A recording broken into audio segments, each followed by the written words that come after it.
Hi everybody, thanks for watching. This week we're going to get into the realities and expectations of living on a homestead. Stay tuned. Just sit down, please. I just want to do my video. All these animals chasing each other around here.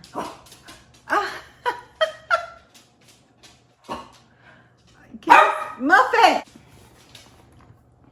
Sit down, Muffin.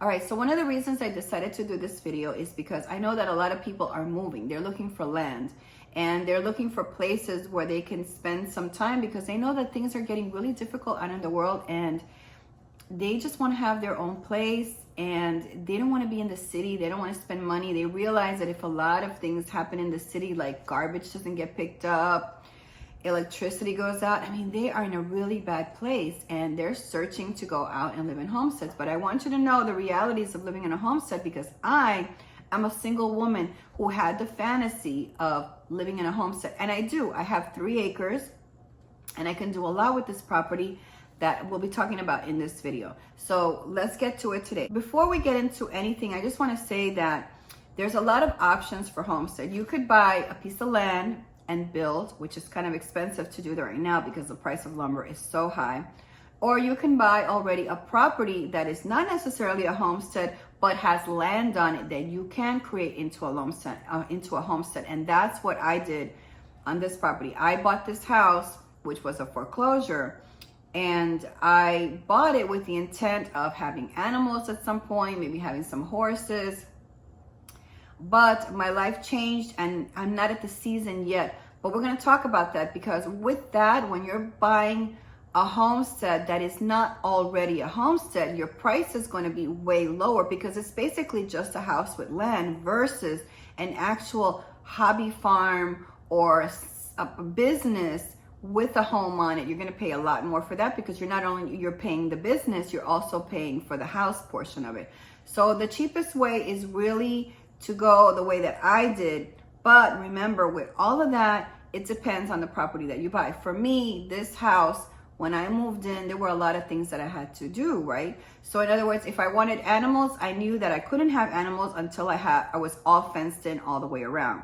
When I did finally get my property fenced in, I made sure that I purchased the fencing that was going to work for me in the future if I did have animals, or I decided to sell the property and sell it to someone else who was coming into the property with animals. So I made sure that I invested the right amount of money in that type of fencing. See, the problem is a lot of people think they're going to come into a homestead, a piece of land, and they're going to start right away. But if you're just buying a house, there's more to it than that, because if you're planning on having chickens, if you're planning on having animals, now you have to have places to put these animals.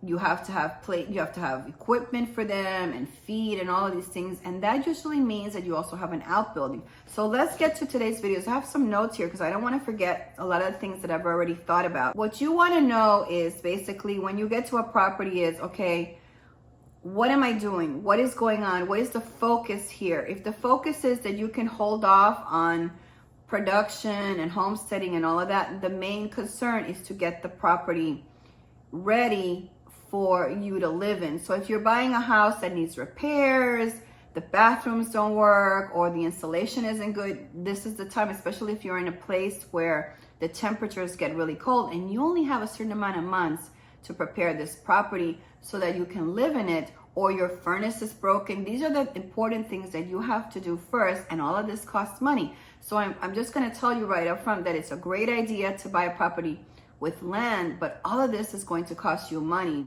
as you start to develop it into something more. For me, I had to paint the house. I had to do a lot of repairs here. I decided that I wanted to have a porch so I can enjoy my views during the cooler months. And so I invested money in building a porch, having it cement floor and furnishing it and things like that. And you know, after a while you have to recuperate from these things so that you can purchase the next things. For me, it wasn't okay for me to get into debt in order to do all of the repairs that I did here. I did it over time. I've been on this property for 9 years, And I got my fence, I think it was like a year ago, but I also had to have my roof redone. I had to do a lot of things that make me comfortable here. And once that is done, then I can concentrate on the rest of the stuff in the outside. If I want chickens, I have to get a chicken house. For me, what I ended up doing was getting a carport for my RV, because I knew that in the future, if I was going to get something smaller, I could also use it as a pole barn or something like that for a horse if I wanted to. So I already have that structure here. One of the things that you're going to want to do when you finally buy a piece of property is you want to know what's on your property. And I did a video on that, on having a homestead garden journal and working with a certain app that was mentioned in that video, so that when you move onto the property, you can distinguish with this app every single tree, weed, bushes, anything, so that you know if you have anything, number one, that's medicinal, number two, that is going to be fruit bearing or give you food, and number three, anything that is poison, especially if you have children and pets. You want to know about anything that's poisonous, so that if you let your kids out and roam around and play in the yard, you also want to make sure that they're not eating berries and things that are poisonous. I do have some plants here that are poisonous. I don't have any children here, so I'm careful, but I know the birds and other animals eat them, so that I do allow them to grow. But if I had children here, those are the kind of trees or weeds, I want to say, that I would not let grow, because I know that a little child could just put one of these berries in their mouth and be poisonous. So that's really important for you to know what's there. Keep a garden journal for your homestead about what you have there, because that way over the winter time, like I talked in that video, you can go searching for the ways to take care of these plants, how you would fertilize, how you would water, especially if you have fruit trees on your property that you didn't know you had. Like when I moved here, I bought this as a foreclosure. So I didn't have an owner that would give me a walk around and say, this is a pear tree and this is a peach tree and this is this tree. I didn't have that. So over time, I learned that on my own when the fruit started coming in, or with this app now that I have. Having that journal, I'll link it below, is important so that you can start to manage the property effectively. And this is going to be important, and you only have an amount of time during the year to prepare before the winter comes. I don't have that problem because I live in Florida. So for you all who get snow and all of this stuff, you may have only a certain amount of time to grow a garden or build certain things or get firewood. So it's important for you to log these things down in a journal, so that the following year you remember what you did and who you did it with. If you had to go buy firewood from somebody, you have the have their telephone number, you have the reference, you have the review of what happened with them. If maybe you find somebody else that could sell you firewood that's better, things like that you want to keep a record of, so you don't forget, because these are seasonal things and you're not always going to be going back to them. You're only going to be going back to them probably on a yearly basis, and it's easy to forget a lot of these things. So it's important to have records. You're keeping records and journaling a lot of these things. Like I said, I had a lot of things done here. I had to spend money on a new fence.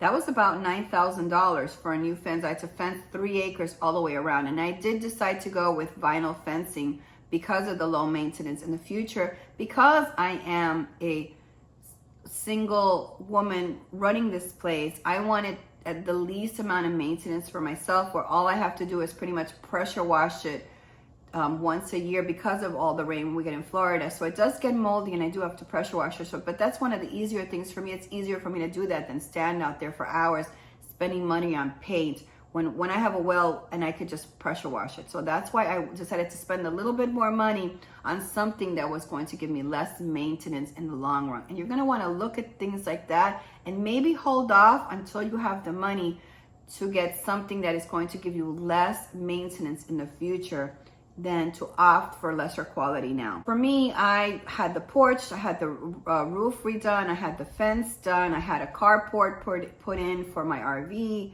I had the garden also, I had a garden put in as well. I had fruit trees that I also purchased. In the future, I would like to have chickens, but that's not on my list right now. Right now, for me, I'm really concentrating on having a garden where I can grow and be as sustainable as I can with a lot of variety of foods.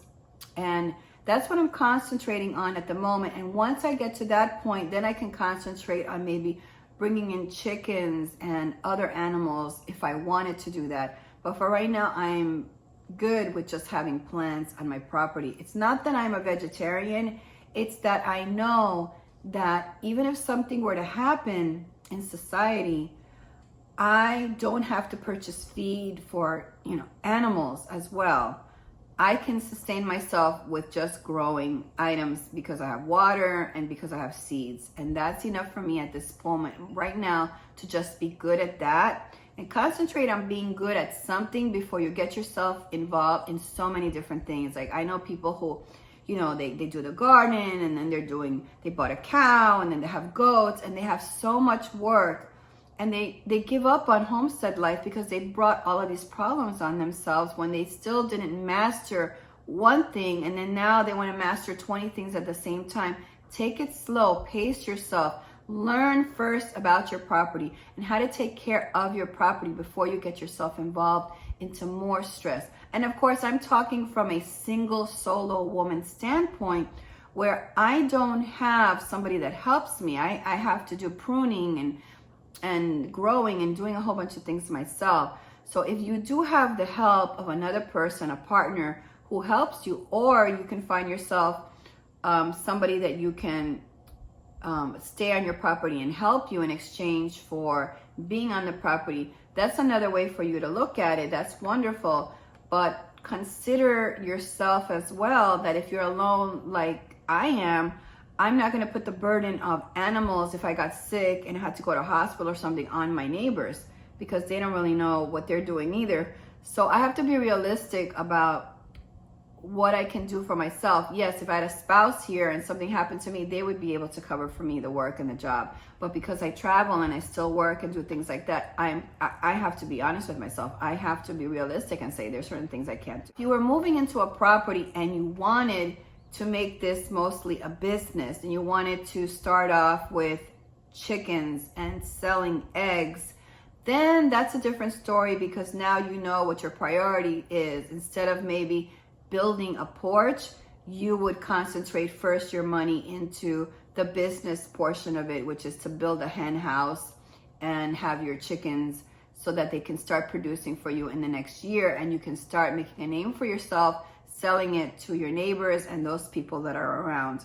So you're also going to want to consider, if you're going to have a homestead, that people are going to come on to purchase either honey or eggs or fruits and vegetables. Remember that you also have to look into your insurance liability or have an umbrella policy for you as well when you are allowing people on your property, because not everybody is kind and nice, and some people, don't have good intentions. So just protect yourself in that way, especially if you're the type of person who bakes or cooks and sells your breads and your pies and things like that to the public. You want to be able to be insured if you're bringing people on your property. You want to pace yourself. You're going to want to write down, talk to your partner about what's the most important things, plan it out so that you can start making the plans for the next season so that you're not wasting time and you know where to go. These are all things you can do over the winter time if you have the winter time where you're pretty much at a standstill, all of those things. Now remember, a lot of things for homesteading costs money. So it's really all about money. You are going to be growing vegetables and fruits. You're also going to probably want to can those for your winter time as well, so that you can reap the harvest during the winter time. And that's all going to cost money, because canners cost money, jars cost money, the pressure cookers cost money. Also going to need tools on your property. If you have more than 3 acres, you're definitely not going to want a riding mower. If you have more than 1 acre, I'm just telling you right now, you do not want to get a riding mower. You want to have a 0 turn. It's something that's big and it's going to cut fast. It takes me, with a 0 turn during the summer when the grass is thick and long, it takes me about 4 hours to get 3 acres mowed. And when I was cutting with my riding mower, because I didn't know any better when I got here, It would take me during the heat of the summer when the grass was thick and long, it would take me up to 6 hours out in the sun cutting with that mower. So just make sure that you invest in the right tools to do the job, even if you have to hold up a little bit, or invest now in this and hold up some of your other plans for the future because you're buying the right equipment for the task at hand. And I will tell you that there are mowers where they're made with different types of suspensions for the type of land that you have. So keep that in mind. They cost a little bit more, but there's a suspension system that is better suited for rolling hills and bumps and things like that in land. And I learned a lot about this because I did some research when I was buying my zero-turn mower. So those are things you're going to want to look into. Trust me, prairie grass is very different than suburban grass. It's going to grow fast because it's made essentially to feed cows and pasture animals, and it grows fast. Forget about not having weeds, because you will always have weeds when you have prairie grass around. Other supplies that you might want to have for your harvest is going to be an additional freezer. And of course, we talked about the canning jars, and that's something else you might want to find on your property, a place where you can have an extra refrigerator or freezer so you can store the excess items that you're harvesting. Or if you do have a business where you have eggs or you bake goods, you might want to have a freezer, an extra freezer or an extra refrigerator for those items. So those are things also that are going to cost you money. Now, because we're talking about money, I just want to say this, that when you live in the country, you live pretty much self-reliant on yourself, and sometimes you're really far away from your neighbors. And if you have children, it's really nice for them to be able to go outside and play and roam, but they don't receive the social aspect that some of them crave. Some children really want social interactions with other people. So you have to also keep that in mind, that you're balancing your life. Your life is quiet, it's peaceful, but with also giving them the opportunity to have a social life. And in small towns like the one that I live, sometimes we have annual events that come up here, and those are great to give your children those social interactions, like, the fairgrounds, they have a carnival, or they have rodeo and things like that. Those are great events where you meet up with other neighbors that are in the town, and make sure that you have money, that you're putting money away to really enjoy those kind of things with your family if you do have children.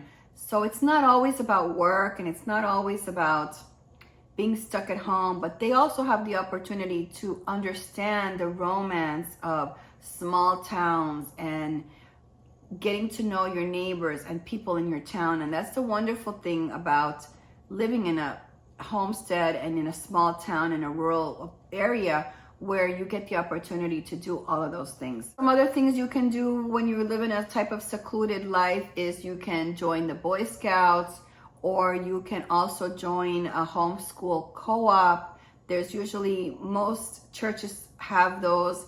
You can also go to children's ministry at the church. That's another great place for you to bring your kids to socialize as well when you're living in small towns like these. We already talked about the expenses of tools and things like that, but also remember that if you're going to be keeping tools, mowers, things like that, tractors, you're going to want to have a storage building as well for those items, and make sure that they are not going to be infested with rodents, because you're going to keep feed in there as well. So these are all the types of things that you have to think about and research and consider when you buy a property like this, that you're going to need places to store all these big tools, and you're also going to need places to store feed if you get to the point where you decide to have animals for production to sell or breed, or sell byproducts of what they produce. Talked about how important it is that children don't feel like they're always working, but it is important that children understand the value of where they live, and that it takes responsibility, and you're also giving them tasks. And it's not just the older boys, but also, let's say you have younger children or younger boys or girls, that everybody chips in the tasks that have to be done. I just think that it's fair. Everybody, even down to the smallest one, should be able to have a task according to what they can handle. And also remember that as they grow and they get better at things, that you also reward them by giving them newer tasks that are more of a responsibility, that they can see that they're growing and getting bigger and they're reaching the levels of their older brothers and sisters. So it's important as well for us to give them that sense of pride in their work and what they're doing, and they see the results of it and how they see the farm is growing and it's producing, and or people are coming now to purchase things. And I think that's a wonderful thing to demonstrate to your children about all of the work that you've done. It's wonderful to have a journal over time, to take a picture of the property that you bought, and over time start to photograph all of the things that you've done as a result of all of the work that everybody in the family has contributed. So when over time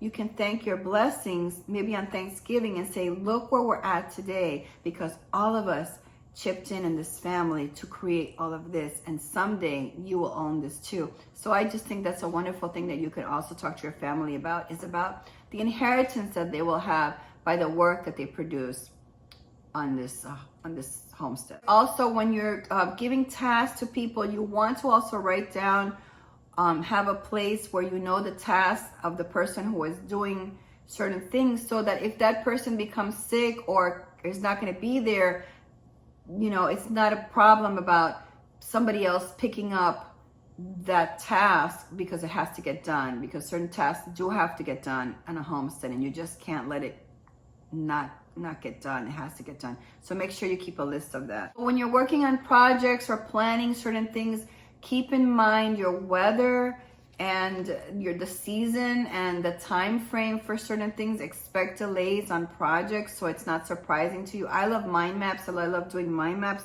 to kind of break down, you know, my time frame, the seasons that I'm going to be going through, the weather, the problems maybe during that time that I might endure, the prices, the increases that might happen, and other things that could happen as a result. So plan out your projects so you don't have surprises in the end with costs and expenses later on. Some of the great things that you can do over the winter time, when some people feel like, you know, it's winter time, it's snowing, and you know, there's so much that has to be done, but there is a lot that you can do during those months of the year where you can't really be outside working on the property. You can do things like pricing feed stores. You can be researching the fruit trees and how to take care of them and what to do.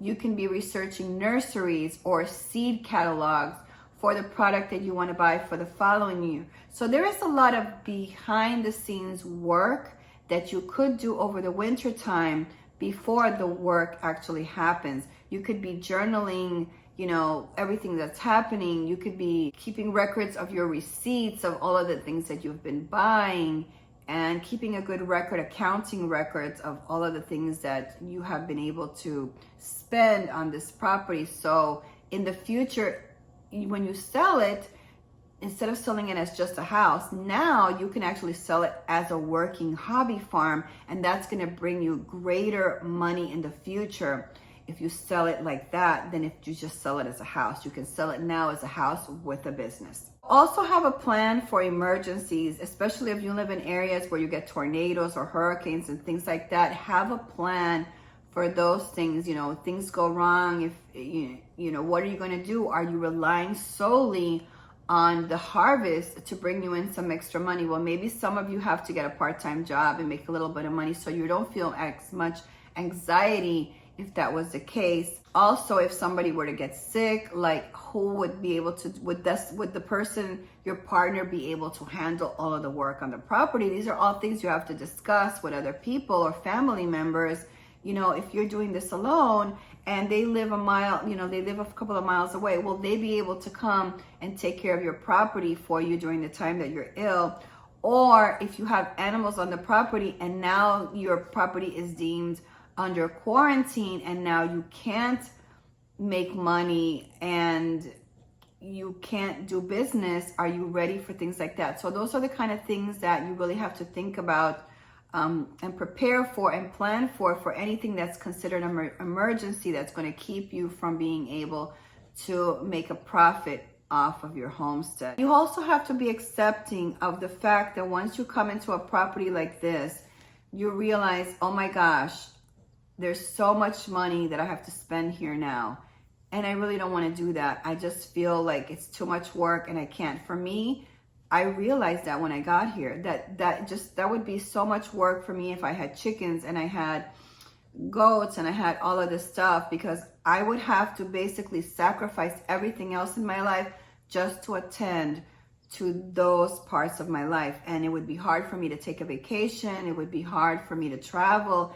And I wouldn't be able to do things like that. And I would have anxiety knowing that if something happened to me, who was going to take care of all that I have here? So you have to be realistic with what you can handle. And if you get to a point where you realize this is more than I can handle, then you need to stop and reflect and realize that a lot of the things that you have, you could sell. So if you bought goats and you really can't handle the goats, then you should just chalk it up to saying, you know what, I did my best. This is not the season for me to do this. I'm in over my head. I'm just going to sell them. I'm going to sell my cows because I really don't want to be in this. I don't want to do this. Maybe I'll just stick to chickens and a garden and get rid of, you have to be able to own your mistakes as well and realize when something is not for you, or that maybe that season you don't want to grow a vegetable garden because that season you want to travel and you don't necessarily have to grow a garden that season. And that's perfectly fine.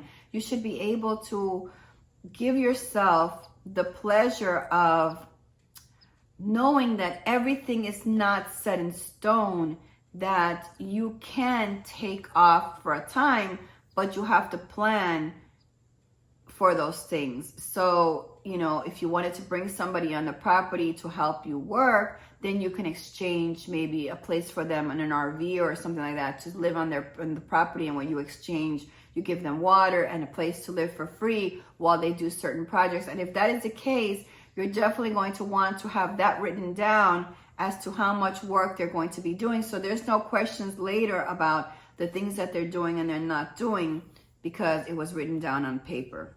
I think it's really important to be honest with ourselves and understand that we go through seasons in life and some things are just not for us at that moment. And maybe in the future, it's something that we can review and determine if it's right for us or not. But be simple-minded to the point that you understand who you are and what you're able to do. And if you can't, let go of it. And if you realize that you don't like living in the country, that's fine. Many people do that. They realize this is just not for me. I'm a little bit more social. I want to be, I don't want to have so much land. I don't want to take care of so much. I don't want so much responsibility. I don't want so much work, or I'm getting older and I did this for a couple of years and I'm just not willing to do it anymore. And be okay with the fact that you can put your property on the market and sell it. There's a lot of options for you to sell. And if you have already, some items that are being produced, enjoy selling it as a hobby farm, and you see how you will make so much money at the end. I hope these tips are valuable and helpful for all of you. I thank you so much for watching. I hope you have a lovely day. God bless. I'll see you next time. Bye-bye. Hey, don't forget to give this video a thumbs up. Thanks for watching.